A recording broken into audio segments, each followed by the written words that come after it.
Et pour faire le point sur la situation actuelle sur le terrain au nord du Mali, nous sommes en direct avec notre correspondant à Bamako, Mohamed Danyoko. Bonjour. Bonjour Nadia, bonjour. Les forces armées maliennes font face aux attaques perpétrées à Tinzaouaten, à 223 km au nord-est de Kidal, dans le nord-ouest du Mali. Certaines sources évoquent des combats d'une ampleur inédite. Pourquoi? Quelle est la situation actuelle sur le terrain? Oui, effectivement, depuis le jeudi dernier, les combats ont repris entre les forces armées maliennes et le cadre stratégique de protection des populations de l'Azawad, appelé CSP.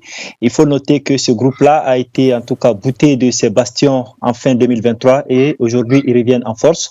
Et ces combats ont repris 3 jours après que l'armée malienne ait annoncé pris le contrôle d'une localité appelée Infarak, qui est aussi une zone stratégique, n'est-ce pas, pour ces ex-rebelles-là. Et donc, les combats font rage. La situation sur le terrain est assez confuse. L'armée malienne communique chaque jour. Aujourd'hui, dimanche, on n'a pas encore vu de communiqué. Mais hier, tout près, le communiqué de l'armée, en tout cas, parlait de l'amorce comment on appelle, d'un repli des forces armées après d'intenses combats et 3 jours de patrouille de l'armée dans cette zone. Et donc, comme je l'ai dit tantôt, c'est assez confus la situation et chacun communique en sa faveur dans ce qui se passe dans ce grand nord du Mali. Chacun communique en sa faveur, effectivement. Les séparatistes de l'Azawad disent contrôler la situation à Tinzaouaten et plus au sud, dans la région de Kidal également. Qu'en est-il véritablement? Disposez-vous d'informations et que dit l'armée si elle a communiqué sur ce point-là également? Justement, l'armée a communiqué et le vendredi déjà, l'armée a communiqué et disant que cette situation était sous contrôle et qu'elle avait le contrôle de la zone de Tinzaouaten et que ce soit Infarak et toute cette partie-là. Et c'est juste quelques temps après ce communiqué que ces groupes-là aussi ont communiqué disant que ce n'était pas le cas.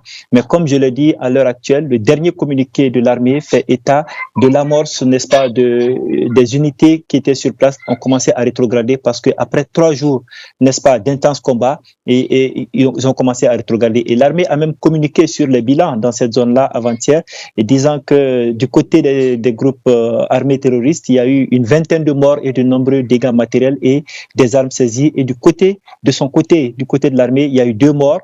On déplore 2 pertes et aussi des dégâts, des blindés qui ont été endommagés et des pick-up. Et donc, l'armée communique, ces groupes-là aussi communiquent. Et comme je l'ai dit, c'est une confusion qui règne.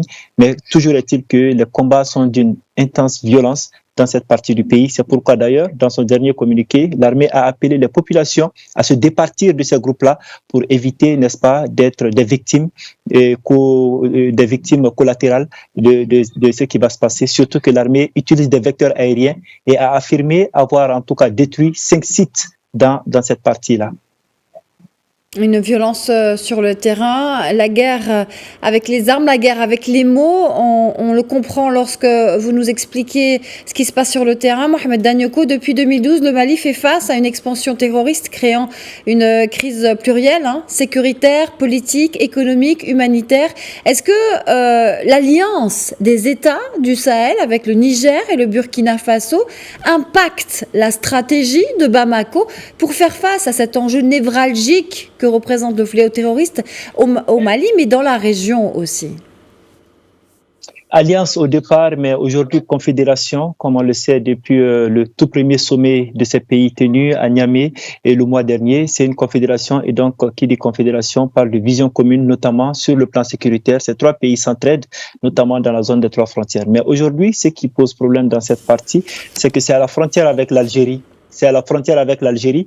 Et donc, à moins que ces pays-là viennent à partir du Mali se joindre aux forces armées maliennes pour aller, n'est-ce pas, combattre ces parties-là, il n'y a pas de droit de poursuite entre le Mali, en tout cas, et l'Algérie. C'est assez compliqué. C'est vraiment la frontière algérienne. Et donc, dans le Grand Nord, il s'agit aujourd'hui de l'armée malienne qui fait face. Mais sinon, dans les autres parties, n'est-ce pas, où ces armées, que ce soit l'armée nigérienne ou l'armée burkinabé peuvent en tout cas intervenir, ils interviennent et d'ailleurs des résultats sont très souvent communiqués par rapport à ce que ces armées font de façon conjointe sur le terrain parce qu'il y a des droits de poursuite que chaque armée peut, en tout cas, dispose chaque armée sur le territoire de l'autre. Mais dans cette partie du pays, c'est assez complexe. C'est la frontière avec l'Algérie et c'est assez délicat.